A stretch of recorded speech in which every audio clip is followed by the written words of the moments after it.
Guys, இன்னைக்கு நம்ம எதை பத்தி பார்க்க போறோம் அப்படின்னா, ஜிஎஸ்டில வந்திருக்க புது அப்டேட் பத்தி தான் பார்க்க போறோம். அந்த அப்டேட் வந்து B2B supplies and B2C supplies நம்ம பண்றோம் அப்படின்னா, அதுக்கான ஹெச்எஸ்என் கோட வந்து B2Bக்கு தனியா ஹெச்எஸ்என் கோடும், B2Cக்கு தனியா ஹெச்எஸ்என் கோடும் GSTR 1ல டேபிள் 12ல நம்ம பைஃபர்கேட் பண்ணி ரிப்போர்ட் பண்ண போறோம். அதுதான் இப்போ வந்திருக்க புது அப்டேட். இந்த அப்டேட் பார்க்கறதுக்கு முன்னால நம்ம ஒரு நோட்டிஃபிகேஷன் பார்த்துரலாம். அந்த நோட்டிஃபிகேஷன்ல தான் ஒரு டாக்ஸ் பேயர் எத்தனை டிஜிட் ஹெச்எஸ்என் கோடு அவங்களுடைய டாக்ஸ் இன்வாய்ஸஸ்ல மெயின்டைன் பண்ணணும் அப்படின்னு சொல்ற நோட்டிஃபிகேஷன்ஸ். ஸோ இதுதான் அந்த notification. Notification number 78/2020 central tax dated 15th October 2020. இந்த நோட்டிஃபிகேஷன்ல உள்ள ஒரு பிஃப் சம்மரி அப்படின்னு பார்த்தோம் அப்படின்னா, ஒரு டாக்ஸ் பேயருடைய டர்ன் ஓவர் பிலோ 5 crore இருக்கு, அவர் B2B சேல்ஸ் பண்றாரு அப்படின்னா அவரு 4 டிஜிட் ஹெச்எஸ்என் கோடு மெயின்டைன் பண்ணணும். அதுவே அவர் B2C பண்றாரு அப்படின்னா டர்ன் ஓவர் பிலோ 5 crores தான் இருக்கு அப்படின்னா optional. At the same time ஒரு டாக்ஸ் பேயர் அவருடைய டர்ன் ஓவர் மோர் தென் 5 crores மேல இருக்கு அப்படின்னா B2B அண்ட் B2Cக்கு கண்டிப்பா ஹெச்எஸ்என் கோடு மெயின்டைன் பண்ணணும். எத்தனை டிஜிட் அப்படின்னா 6 டிஜிட் ஹெச்எஸ்என் கோடு மெயின்டைன் பண்ணணும். ஸோ ஃபைனலி ஒரு டாக்ஸ் பேயர் எக்ஸ்போர்ட் இன்வாய்சஸ் பண்றாரு அப்படின்னா ஒரு 8 டிஜிட் ஹெச்எஸ்என் கோடு அவர் மெயின்டைன் பண்ணணும். ஸோ இதுதான் ஹெச்எஸ்என் கோடுக்கு உண்டான ஒரு பேஸான நோட்டிஃபிகேஷன். ஸோ இந்த நோட்டிஃபிகேஷனை நீங்கள் வந்து டவுன்லோட் பண்ணிக்கோங்க உங்களுடைய ஃபியூச்சர் ரெஃபரன்ஸ்க்கு. நெக்ஸ்ட்டு நம்ம வந்து இப்போ இருக்க புது அப்டேட்டுக்கு போயிடலாம். ஸோ இந்த புது அப்டேட்டை வந்து பேஸ் 3 ஹெச்எஸ்என் கோட் ரிப்போர்ட்டிங் அப்படின்னு சொல்கிறாங்க. ஆல்ரெடி நம்ம ஏப்ரல் 25 வரைக்கும் பண்ணிட்டு இருந்தது பேஸ் 2. இப்போ வந்திருக்கிறது பேஸ் 3. இதில் இன்னொரு முக்கியமான விஷயம் என்ன அப்படின்னா, பேஸ் 4 ஃபியூச்சரில் நாங்கள் இம்ப்ளிமெண்ட் பண்ணுவோம் அப்படின்னு சொல்லியிருக்காங்க. இப்போ இந்த பேஸ் 3 வந்து இம்ப்ளிமெண்ட் பண்ணியிருக்காங்க. இது எப்போ இருந்து அப்ளிகபிள் ஆகுது அப்படின்னு பார்த்தீங்கன்னா, மே 25 ரிட்டர்ன்ல இருந்து அப்ளிகபிள் ஆகுது. இப்போ நம்ம மே 25 ரிட்டர்னை ஜூன் 25ல இருந்து பண்ண போகிறோம். ஸோ பண்ணும்போது நம்ம பண்ண வேண்டிய முக்கியமான விஷயம் என்ன அப்படின்னா, டேபிள் 12ல பண்ண போகிற ஹெச்எஸ்என் கோடு ரிப்போர்ட்டிங். இப்போ இந்த ஹெச்எஸ்என் கோடு வந்து ரிப்போர்ட் பண்ண சொல்ல அது எப்படி வேலிடேட் பண்ணுது அப்படின்னு பார்த்தீங்க அப்படின்னா, ஒரு B2B சப்ளைஸ் பண்ணுறோம் அப்படின்னா உங்களுக்கு ரைட் சைடில் ஒரு டேபிள் வைஸ் கொடுத்துருக்கேன்.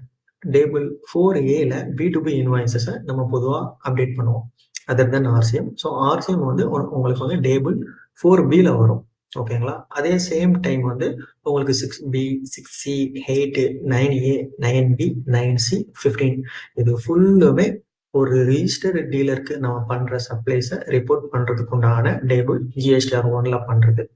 அதே சேம் டைம் B2C சப்ளைஸ் அன்ரிஜிஸ்டருக்கு பண்ணுறோம் அப்படின்னா அவங்களுக்கு நம்ம பண்ணுற table reporting table 5A, 6A, 7A, 7B, 8, 9A, 9B, 9C, 10, finally 15.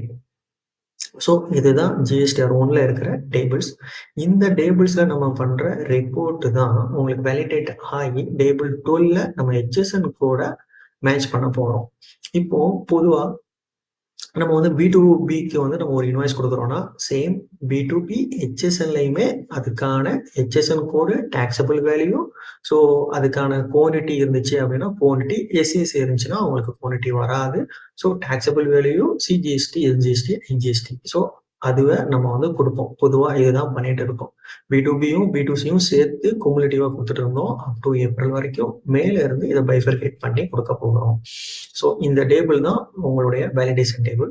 So இதை நீங்க கொஞ்சம் ரெஃபர் பண்ணிக்கங்க. நெக்ஸ்ட் இப்போ நான் உங்களுக்கு ஒரு ஸ்கிரீன்ஷாட் அட்டாச் பண்ணியிருக்கேன். இது என்னுடைய GSTR 1 ஃபார்ம். இதுல 35 இன்வாய்சஸ் என்கிட்ட இருக்கு. இது ஃபுல்லுமே B2B. அந்த சேம் டைம் ஒரு டேபிள் 7ல நான் என்னோட B2C சேல்ஸையும் ரிப்போர்ட் பண்ணியிருக்கேன். இப்போ என்னுடைய ஹெச்எஸ்என் சம்மரி நான் இன்னும் ரிப்போர்ட் பண்ணல. ஸோ நம்ம ரிப்போர்ட் பண்ணலாம். ஸோ ஃபர்ஸ்ட் நான் என்ன பண்றேன், என்னோட B2C சப்ளைஸ்க்கு நான் ரிப்போர்ட் பண்றேன். ஸோ நம்ம நார்மல் பண்ற ரிப்போர்ட்டிங் தான். ஸோ ஹெச்எஸ்என் கூட மென்ஷன் பண்றோம். ஸோ அதுல taxable value, rate of tax and also tax. So இதை வந்து நம்ம வந்து மென்ஷன் பண்ணிட்டு இப்போ பார்த்தீங்க அப்படின்னா, பி2பி சப்ளைஸ் நான் வந்து எதுவுமே மென்ஷன் பண்ணல. பிளாங்கா விட்டுட்டேன். தென் இப்போ என்ன நடக்குது அப்படின்னா, எனக்கு ஒரு எரர் வந்திருக்கு. இந்த எரர் என்ன சொல்லுது அப்படின்னா, HSN wise B2B supplies are not reported in table 12. Kindly provide details to proceed further அப்படின்னு சொல்லுது. நான் பி2பில என்னோட HSN கோடு மென்ஷன் பண்ணல அப்படிங்கிறனால, என்னால ஜிஎஸ்டி ரிட்டர்ன்ஸ் ஃபைல் பண்ண முடியாது. ஸோ, நீங்க கண்டிப்பா HSN வைஸ் சம்மரி பி2பி அண்ட் பி2சிக்கு வந்து கண்டிப்பா குடுக்கணும். குடுக்காம உங்களால ப்ரொசீட் டூ ஃபர்தரா குடுக்கவே முடியாது. ஸோ ஃபைனலி நீங்க பி2பி அமௌண்டும் உங்களுடைய பி2சி HSN அமௌண்டும் மேட்ச் ஆகணுமா அப்படின்னு கேட்டா 100% மேட்ச் ஆகணும். பட் சிஸ்டம் அலோவ் பண்ணுமா மேட்ச் ஆகாட்டா அப்படின்னா, மேட்ச் ஆகாட்டாலும் அலோவ் பண்ணும். பட் அட்வைஸ் நீங்க உங்களுடைய பி2பி உடைய டாக்ஸபிள் வேல்யூவையும் HSN வைஸ்ல வரல பி2பில உள்ள டாக்ஸ் வேல்யூ டாக்ஸபிள் வேல்யூ எல்லாமே மேட்ச் பண்ணிட்டு நீங்க உங்களோட ரிட்டர்ன் ஃபைல் பண்ணுங்க. இது உங்களுக்கு ஆனுவல் ரிட்டர்ன் பண்ண சொல்ல உங்களுக்கு ரொம்ப ஹெல்ப்ஃபுல்லா இருக்கும். இப்போ வரைக்கும் உங்களுக்கு டிஃபரன்ஸ் வந்தா ஃபைல் பண்ணலாம். பட் ஃபியூச்சர்ல இத லாக் பண்ணுவோம் அப்படிங்கிறது ஜிஎஸ்டில இருந்து சொல்லியிருக்காங்க. இப்பவுமே இதுக்கான பிராக்டிஸ் பண்ணிக்கங்க. ஸோ ஃபர்தரா இப்போ நம்ம வந்து ஏன் இந்த கவர்மெண்ட் வந்து இத வந்து இம்ப்ளிமெண்ட் பண்ணியிருக்காங்க அப்படின்னா, நெறைய ரீசன்ஸ் இருக்கலாம். அதுல ஒன் ஆஃப் த ரீசன்ஸா நான் நினைக்கிறது என்ன அப்படின்னு பார்த்தீங்கன்னா, இப்போ பி2பி சப்ளைஸோட HSN நம்ம மென்ஷன் பண்றதுனால, இப்போ கவர்மெண்ட்னால ஈஸியா ஐடென்டிஃபை பண்ண முடியும். ஒரு HSN கோடு ஒரு பி2பி சப்ளைஸ் எவ்வளோ வாங்குறாங்க பிசினஸ்க்காக வேண்டி. அதுவே ஒரு கன்சியூமர் எவ்வளோ வாங்குறாங்க. கன்சியூமர் ஆர் ஒரு அன்ரிசர்வ்ட் டீலர் வந்து எவ்வளோ கன்சியூம் பண்றாங்க. அந்த HSN கோட்ல உள்ள ப்ராடக்ட்ட அப்படின்னு சொல்லிட்டு ஈஸியா கவர்மெண்ட்டால ஒரு ஸ்டாட்டிஸ்டிக் ரிப்போர்ட்ட எடுக்க முடியும். அது மட்டும் இல்லாம, அதிகமா நடக்கிற சேல்ஸ கவர்மெண்ட் வந்து ஃபோக்கஸ் பண்ண முடியும். ஸோ, கவர்மெண்ட் வந்து ஒண்ணு இம்ப்ளிமெண்ட் பண்றாங்க அப்படின்னா, அவங்களுக்கு ஏதோ ஒரு தேவை இருக்கு. நம்ம குடுக்குற அந்த ரிப்போர்ட்டிங்ல ஏதோ ஒரு தேவை இருக்கு அப்படிங்கிறது நம்ம சிம்பிளா புரிஞ்சுக்கிறோம். ஸோ, ஃபர்தரா இன்னொரு அப்டேட்டும் இதோட சேர்த்து பார்த்துரலாம். Reporting in table 13 of GSTR 1 or 1A. Table 13 என்ன அப்படின்னு பார்த்தீங்கன்னா, நம்மளுடைய டாக்குமெண்ட் சம்மரி. இந்த டாக்குமெண்ட் சம்மரி நம்ம இதுக்கு முன்னால வந்து நம்ம ஃபில் பண்ணாம விட்டுருப்போம். பட் இந்த மே மாசத்துல இருந்து அவங்க என்ன சொல்லியிருக்காங்க அப்படின்னா, in table 13 of GSTR 1 or 1A which requires taxpayer to provide details of document issued is now mandatory from May 25 return period. May 25ல இருந்து ஸோ இது வந்து மேண்டட்டரி ஆகுது. நீங்க கண்டிப்பா டாக்குமெண்ட் சம்மரிய கண்டிப்பா குடுக்கணும். Taxpayer will no longer be able to leave this table blank and proceed with filing the return. நம்ம பிளாங்கா இத விட்டுட்டு ஃபைல் பண்ண முடியாது. உங்களுக்கு எரர் வரும். ஸோ டேபிள் 13ல நீங்க பண்ற டாக்குமெண்ட் சம்மரினா உங்களுக்கு எல்லாத்துக்கும் தெரிஞ்சிருக்கும். ஸோ நம்ம பண்ற இன்வாய்ஸ் உடைய கவுண்ட்ட நம்ம அங்க குடுக்குறோம். அதுதான் வந்து document summary.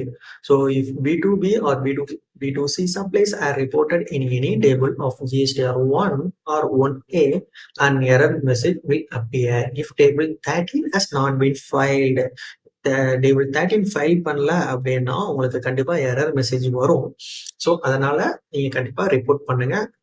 At the same time additionally இப்போ வந்திருக்க ஆர்சிஎம் செல்ஃப் இன்வாய்ஸ் வந்து நீங்க ரெண்டல் ஆர்சிஎம் செல்ஃப் இன்வாய்ஸ் பண்றீங்க அப்படின்னா கண்டிப்பா டேபிள் 13ல வந்து ரிப்போர்ட் பண்ணுங்க.